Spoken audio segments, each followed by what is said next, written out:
Dan, risiko penuaan ni bukan bermaksud kita menua, bukan. Maksudnya adalah what will happen, apa yang akan terjadi sekiranya, risiko ini ataupun, negara kita ini, semakin tinggi komposisi, apa ni, masyarakat ataupun populasi yang, dalam golongan yang tua lah.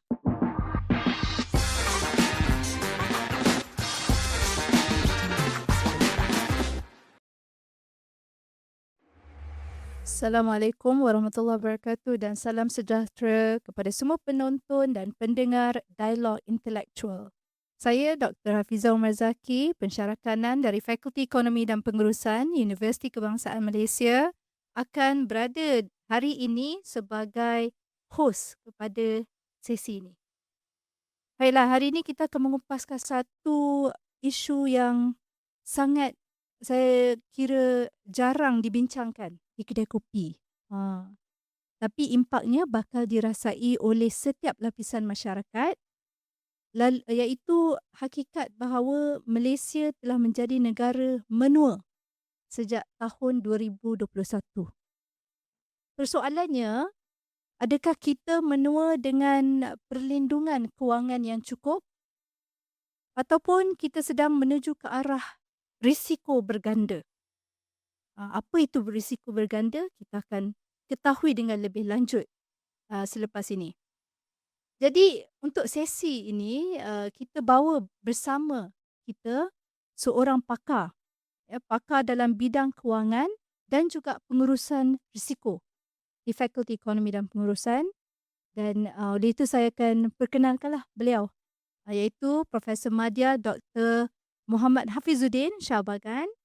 Selamat datang, Doktor. Ya, Apa terima kasih khabar? Dr. Hafizah, alhamdulillah sihat.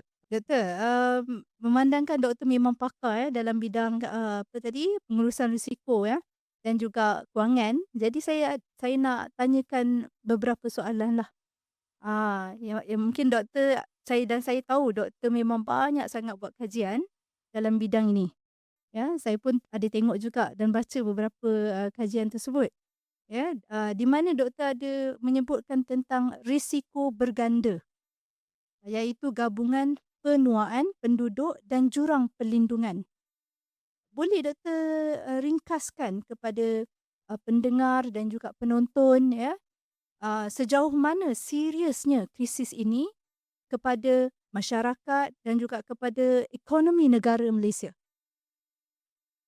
Assalamualaikum dan selamat petang semua. Terima kasih, Dr. Hafizah. Okay, kalau kita mudahkanlah konsep risiko berganda ni, dia merujuk kepada dua konsep utamalah jangka hayat penduduk yang semakin meningkat. Okey, dan satu lagi adalah jurang perlindungan, insurans ataupun takaful yang semakin membesar. So, bila kedua-duanya bertembung ataupun ialah berlaku serentak, itu yang dikatakan berganda tu, berganda. Jadi, kesannya bukan setakat, peningkatan dalam kos persaraan ke ataupun kesihatan ke, dia lebih daripada itu. Dia merujuk kepada ataupun memberi tekanan kepada ekonomi dalam konteks yang lebih besar. Saya bagi contohlah dalam jangka masa panjang, okey, dia boleh memperlahankan prestasi ekonomi.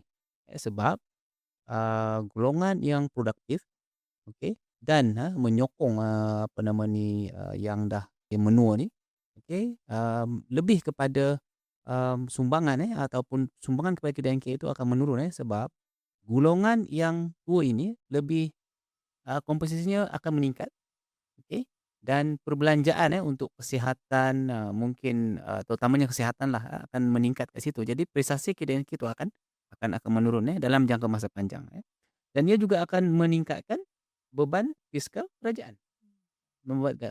Apa nama ni, meningkatkan beban fiskal kerajaan sebab banyak allocation ataupun peruntukan, okey, belanjawan tu diarahkan kepada pengurusan kesihatan awam. Pengurusan kesihatan awam. Mungkin lebih banyak hospital ditubuhkan, okey, dan mungkin doktor, pelantikan ataupun jawatan-jawatan doktor pakar juga akan dipertingkatkan dan sebagainya lah. Tapi yang paling pentingnya adalah dia akan mengurangkan keupayaan kewangan rakyat ataupun individu lah. Sebab kos akan meningkat. Okey, kos akan meningkat dan mungkin keupayaan untuk menangani kos tersebut akan berkurangan.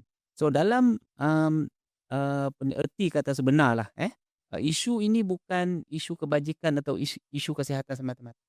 Dia adalah satu, isu ekonomi yang sistemik. Maksudnya dia sangat besarlah. Kalau kita tak tangani dan kita tidak memperkenalkan ataupun strategi-strategi yang, sesuai untuk menangani kesan kepada, risiko ini, ya mungkin boleh jejaskan prestasi ekonomi kita pada masa akan datang. Dan, risiko penuaan ni bukan bermaksud kita menua, bukan. Maksudnya adalah what will happen, apa yang akan terjadi sekiranya risiko ini ataupun, negara kita ini, semakin tinggi komposisi, masyarakat ataupun populasi yang, dalam golongan yang tua lah.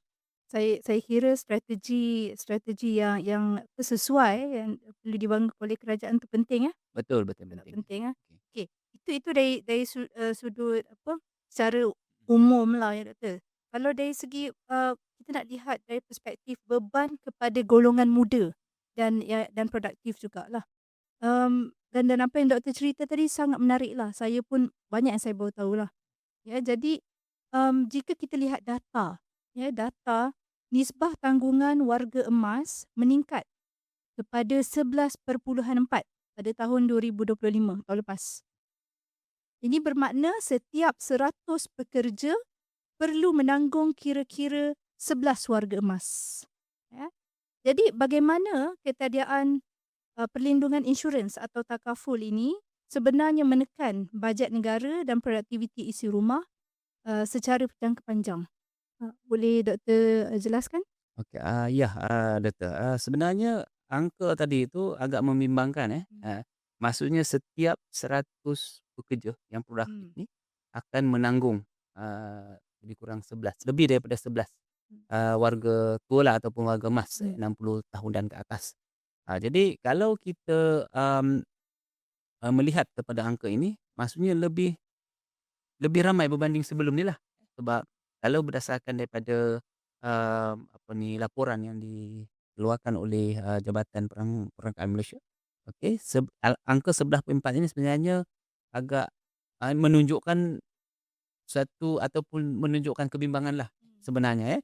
So, masalahnya di sini adalah, kalau kita lihat dari segi penembusan pasaran, tentang atau penembusan pasaran insurans dan takaful di Malaysia ni, dia taklah terlalu, eee, besar.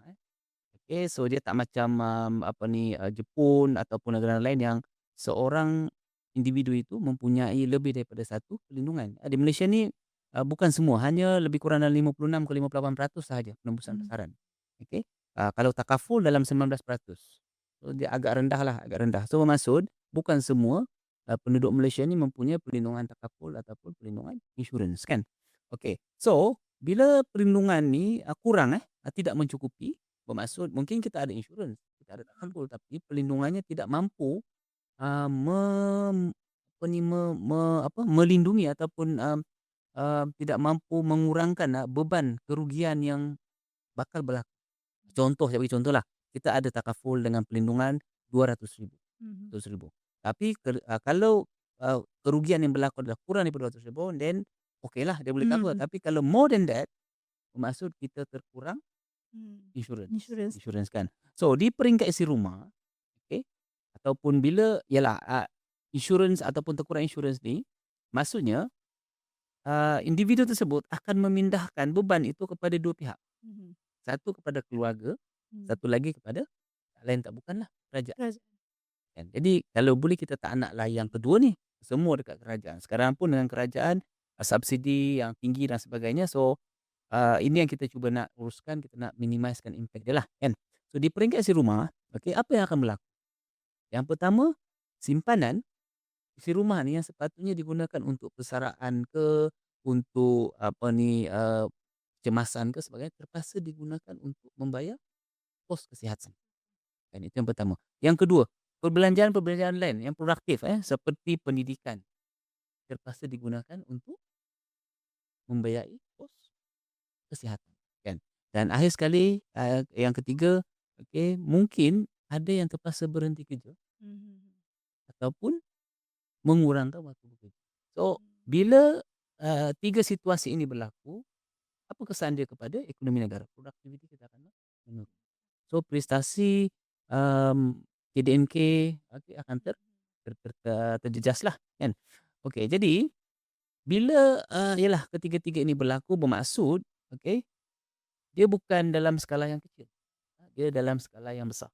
Dia skala yang besar. So dia akan mewujudkan satu yang kita panggil sebagai silent, pressure. Mhm. Okey, dia senyap-senyap, um, menekan golongan muda ini untuk lebih, produktif. Bahaya. So itulah mungkin akan ada yang jadi stres, Hmm. akan mungkin ada bunuh diri dan sebagainya, sampai ke tahap itu. Jadi dia bukannya satu isu, yang kecil, dia ada Mhm. isu yang komprehensif, yang besar dan juga sistemik. Eh, okey? So, tapi adakah golongan muda digalakkan untuk apa, kita panggil apa, mencarung ke apa, untuk, ataupun untuk mengambil insurans di usia yang muda? Tu bagaimana tu? Ya, itu antara, persoalan yang sering kali ditanyalah. Okey, dia sebenarnya konsep insurans takaful ni dia mudah aja, Uh, dia lihat profil risiko. Contoh kalau, apa ni, bujang, okey, keperluan dia macam mana? Kalau dah berkahwin, keperluan dia macam mana? Kalau dah ada anak satu, keperluan dia macam mana? Kan? Contoh, kalau masih bujang mungkin untuk medical, insurance takaful tu mungkin penting, Hmm. kan? Tapi kalau dah berkeluarga, mungkin dia punya coverage tu kena besarkan sebab, pendedahan risiko tu dah meningkat. Kalau dah ada anak pula Lagi insurans banyaklah. pendidikan, lagi tinggilah. Betul. Dengan isu, tahun Mhm. lepas, kalau masih ingat lagi, bila, apa ni, bank negara terpaksa campur tangan untuk menyekat kenaikan, premium insurans, perubatan. Okey, ditangguhkan dan diperkenalkan satu satu, apa ni, inisiatif lainlah untuk, mengurangkan kesan kepada kenaikan, apa ni, premium insurans. So menjawab kepada persoalan tu, better-lah, Betul. orang muda, mencarum, lebih Awal. awal, sebab premium ataupun contribution, sumbangan dia kepada takaful itu lebih lebih Jadi lebih itulah, lebih murah lebih murah. lebih murah dengan protection yang Protection besar. yang banyaklah. Okay, interesting. Baik, baik. Satu input yang, sangat, bernas dan, iyalah, kita pun, perlu apa, ya kalau dah terlambat tu boleh juga kan, Mhm. masih belum terlambat lah kan. Okey, okey, seterusnya tadi doktor ada sebut juga pasal, inisiatif kan, saya tak pasti inisiatif yang sama atau tak, sebab baru-baru ni pada tahun ni lah 22 Januari, um, ada inisiatif baru yang telah dilancarkan iaitu Medical and Health Insurance, atau takaful, MHIT. Pada pandangan doktor, adakah, langkah untuk memperkenalkan inisiatif ni memadai untuk mengatasi isu kadar, penembusan takaful keluarga yang masih rendah ni? Iaitu sekitar 19.6% sahaja. 19. Macam mana doktor? Okey, dia, macam nilah, Dr. Hafizah, ya. Mhm. Pada saya melihat MHIT ini sebagai satu langkah yang proaktif, tepat pada masanya. Mhm. Maksudnya bila isu kenaikan, premium insurans, sumbangan takaful pada takaful perubatan, pada tahun lepas, bank negara intervene. Maksudnya dia Mhm. campur tangan, Mhm. okey, dengan memperkenalkan, plan MHIT. Mhm. Okey. Cuma MHIT ni dia bukannya meneru, bukan untuk semua. Oh, Okey, dia ada segmentation dia. Okey. okey. So detail dia tu ada dibentangkan pada 22 Januari tahun ini Mhm. oleh, Menteri Kewangan kedua. Okey. Dan, melihat benda ni sebagai satu alternatif ataupun satu solution, okey, kepada peningkatan dalam kos, Mhm. apa nama ni, perubatan. Mhm. Okey, dan dia hanyalah basic saja, dia ada beberapa, apa ni, coverage yang dilindungi, Mmm. terutamanya yang kritikal penyakit-penyakit Mhm. kritikal, So, dia, ataupun, inisiatif ini, okey, inisiatif ini menunjukkan bahawa kerajaan sedar, Mhm. we need to do something. Kita perlu buat sesuatu, Mhm. perlu buat sesuatu. Sebelum ni kita ada contoh di Selangor, kita ada Sihat Selangor Mmm. untuk membantu golongan B40. Mhm. So, di peringkat, apa nama ni, pusat, diperkenalkan Mmm. MHI. Okey. So dari sudut industri lah, dari sudut industri, Image IT ni memberi peluang kepada, apa ni, syarikat-syarikat insurans ataupun pengendali-pengendali takaful ni, Mhm. untuk membuat inovasi dalam produk mereka yang lebih lebih affordable, lebih, apa, boleh mampu Mhm. pada apa nama ni, eee, perlindungan yang munasabah. Mhm. Tidak terlalu tinggi, tidak Tidak terlalu rendah. terlalu. Okey, dan juga dia akan meningkatkan, kadar penembusan Mhm. dan penembusan, Mhm. pasaran takaful dan insurans. Mmm. Okay, macam tadi Dato' Hafizah ada mention 6. 19.6. Ya, Okey, dengan harapan dia boleh lebih daripada itu. lebih daripada Maksudnya lebih ramai yang memiliki insurans. insurance. Kadang-kadang ada jugalah saya bertanya kan, ada insurans ke tak ada? Ada. Rupanya merujuk pada insurans kereta. Oh, Itu lain. baik. Jadi kita kena faham benda tu. Dari segi, macam insurans motor, insurans kereta semua ni, Mhm. kita panggil insurans kereta, dia sebenarnya tak ada istilah insurans kereta ni, dia adalah insurans motor. Insurans untuk kenderaan bermotor. Kenderaan bermotor. Okey. Jadi, memang kita tak ada pilihan, Malaysia ni tak ada, ni wajib.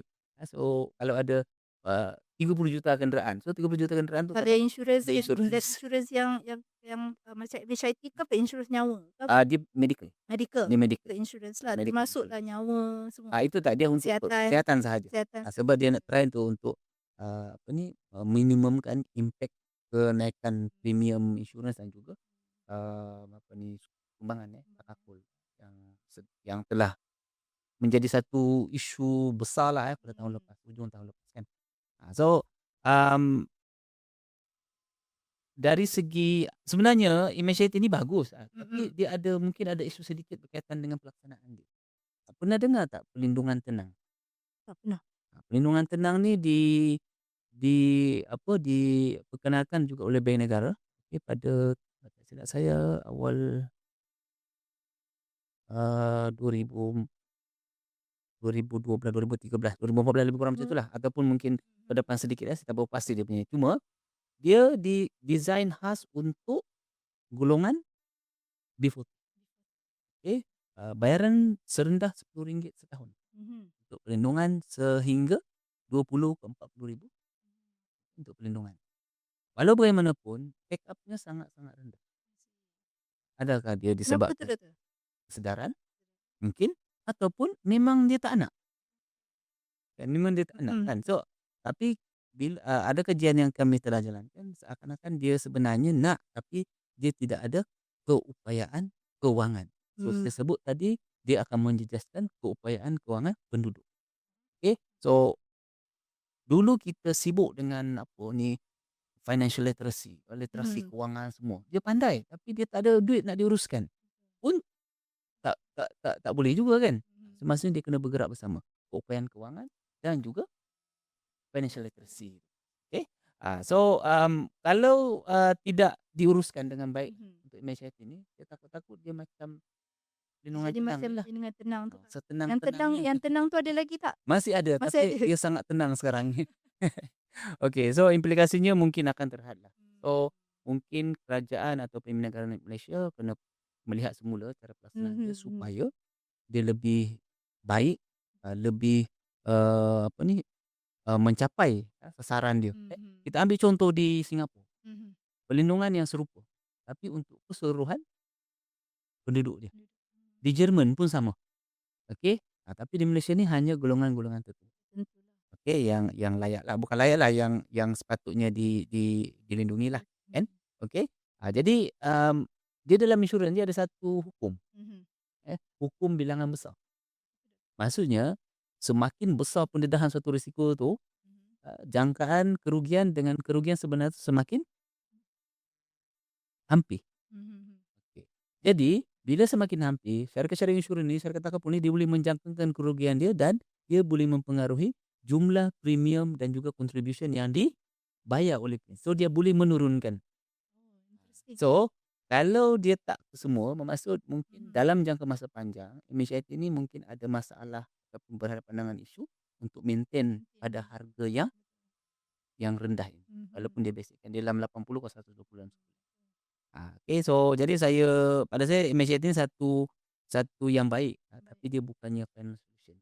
dia adalah satu, panggil apa Mekanisme ni, kot. mekanisme Mhm. ataupun starting point lah, Betul. untuk kita nak membuat reformasi Hmm. dalam, ataupun dalam pengurusan Hmm. kesihatan di Malaysia. Sangat-sangat menarik sebab, saya pun baru baru tahu jugalah benda-benda ni kan. So, dengan skim-skim inisiatif yang pelbagai daripada kerajaan ni, sebagai rakyat kita sepatutnya sambutlah kot. Mengikut apa, mengikut golongan yang patut dapatlah kan. Semua itulah mungkin saya rasa macam doktor cakap tadi, pendedahan, mungkin capaian kot tak sampai, Betul. maklumat tu tak sampai dan sebagainya. So mungkin kerajaan, pihak kerajaan bersama, pakar-pakar perlu melihat baliklah apakah, cara atau mekanisme untuk, apa, mewar-warkan, menyebarkan lagi, inisiatif yang sangat baik ni. Okey doktor, mmm, mungkin soalan terakhirlah kot. Sebab doktor pun nampak macam dah penat je kan. Saya harap boleh boleh jawab lagi ya? InsyaAllah, insyaAllah. Okey. Sebagai pakarlah, pakar risiko dan pakar kewangan di Fakulti Ekonomi dan Pengurusan sendiri, apakah nasihat doktor kepada majikan dan juga individu, dalam mengurus risiko penuaan ini supaya, ia menjadi satu, pelaburan yang lebih strategiklah dan bukannya sekadar, isu kebajikan semata-mata? Mhm. Macam inilah saya, bagi analogi lah. Mhm, Saya melihat benda ni sebagai satu pelaburan. mhm, Okey, dan majikan ke ataupun kita lah as individu pun, kita anggap ni sebagai satu pelaburan. Bila mhm, kita, membeli insurans ataupun takaful untuk tujuan kesihatan dan sebagainya, anggap itu sebagai satu, eh, mhm, bukannya beban. Sebenarnya satu cabaran, apa ni, industri insurans dan takaful ni adalah bila, apa nama ni, individu ataupun customer ni lah, pelanggan-pelanggan ni menganggap bahawa kenapa saya kena beli sedangkan saya tak ada apa-apa yang berlaku, mhm, kan. Tapi bila berlaku, hmm, sampai kita terduduklah, betul.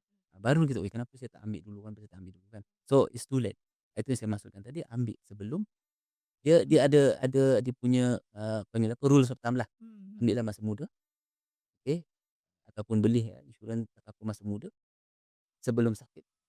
Dah sakit dah tak ada orang nak ambil dah, dah tak ada betul. syarikat dah nak melindungi. Mhm, Okey. Jadi kepada majikanlah. mhm, Kepada majikan, dia bukan sekadar, beban ataupun kos tambahan. mhm, Dia lebih kepada satu, pelaburan jangka masa panjang. Sebab kalau kita ada, ataupun majikan memberikan kemudahan kesihatan ataupun peruntukan, kewangan untuk pengurusan kesihatan, pekerja-pekerja ini, mhm. apa yang akan, pekerja rasa? Dia rasa, apa ni, panggil apa, um, belong to the, Belonging to the belonging company tu, lah. to the company tu kan, sebab dia jaga dan sebagainya. Jadi bila, situasi gembira ataupun selesa, kondusif pada tempat kerja, kerja lebih fokus, Betul, lebih fokus, apa lagi, dia akan kurangkan tekanan, mungkin paling utama meningkatkan perilaku. So betul. in the end dia akan dapat pulang majikan, kan. So dari segi, individu, kita kena ubah, mentaliti lah, jangan dah macam saya beritahu tadi, okey, jangan tunggu sakit baru nak cari. Hmm, Jadi, seawal yang boleh, okey, semasa kita sihat. Dan, eee, perancangan awal itu sangat pentinglah, sangat penting.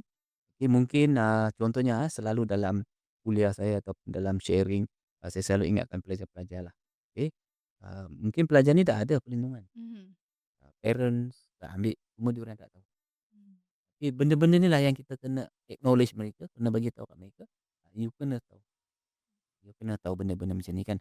So dari peringkat ataupun di peringkat, apa nama ni, nasional lah, nasional. negara, kita perlukan pendekatan bersama. Mhm, Seringkali kita, dengar, ini agenda kerajaan, hmm, ini kerajaan yang kena buat. Okey, tapi untuk sesuatu inisiatif ini berjaya, dia kena buat bersama. hmm. Okey, mungkin kerjasama daripada kerajaan, swasta, Individu. komuniti. Betul. Okey, diperlukan.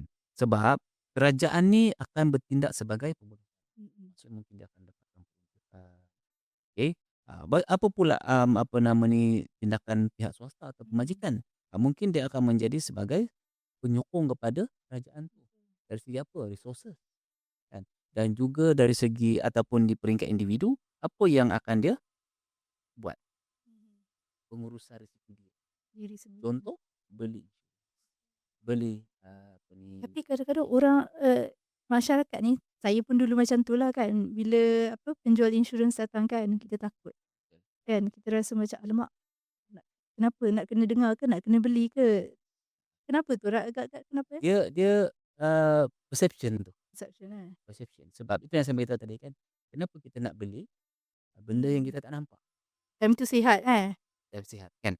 Jadi, bila kita ada knowledge, ada pendedahan, persepsi itu mungkin akan berubah. Mhm. Okay, mungkin Dr. Hafizah sendiri pun sebelum ni mungkin ragu-ragu nak ambil. Ya betul. Tapi bila tengok ada Ya betul. keluar newspaper, rakan-rakan pun, Ya betul. share, terbuka hati.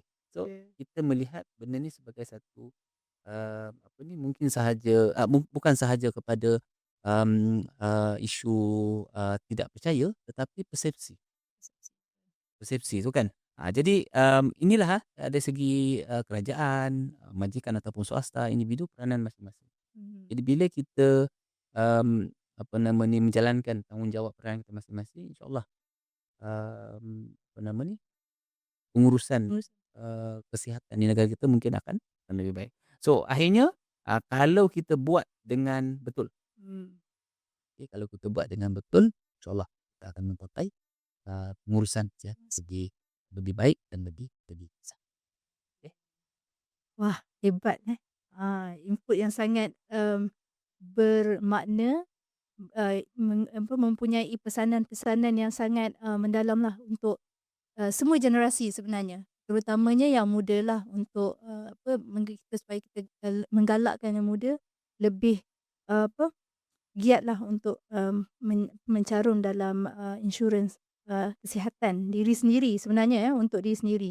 Ya, tapi definitely dia akan menyumbang kepada, kemakmuran negara jugalah. Baiklah, terima kasih, kepada Profesor Madya Dr. Hafizuddin Shahbagan atas perkongsian yang sangat bermakna dan membuka mata kita semua. Jelas sekali pelindungan kewangan dan pengurusan risiko bukan sekadar pilihan semata-mata, tetapi keperluan mendesak untuk kestabilan negara dan juga diri sendiri. Sekiranya anda mempunyai sebarang isu-isu yang ingin kami bahaskan, mohon tinggalkan komen di ruangan komentar ini dan insyaAllah kami akan bahaskan isu-isu tersebut dalam siri yang akan datang. Sehingga bertemu lagi, terima kasih dan Assalamualaikum.